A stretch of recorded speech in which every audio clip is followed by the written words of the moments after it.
ang susunod na po natin mga insan, mga vlogger, mga katoto. Ayan, ito po. Siyempre nilagyan na uli natin ng konting mantika kasi wala na siya eh. Ayan.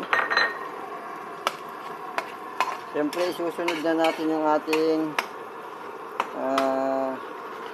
sinangag o yung kanin na dinurog. Ito yung tira natin kanin kagabi.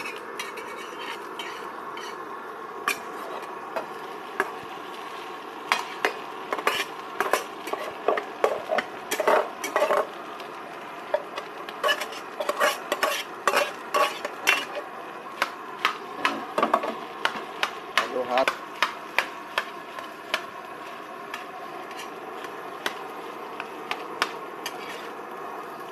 Ang masarap dito sa sinangag na to, no? Ano na siya, kumpleto na.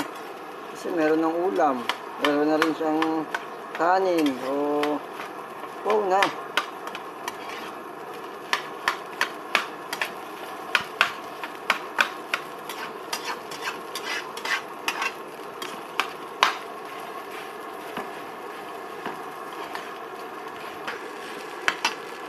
So ayan, pwede na tayo maglagay ng konting asin para magkaroon ng konting lasa.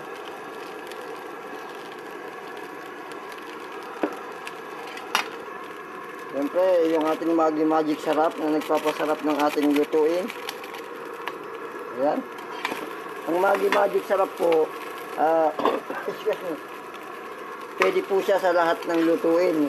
Papasinigang, adobo, yan po, nagbibigay po siya ng kakaibang lasa. Ang Maggi Magic Sarap po ano siya yung sibuyas, bawang, mga ganun siya na pinagsama-sama, pinalambot hanggang sa maging all-in-one granules na po siya para sa mga lutuin. Kahit anong lutuin, pwede rin po siya sa pritong isda. Yan.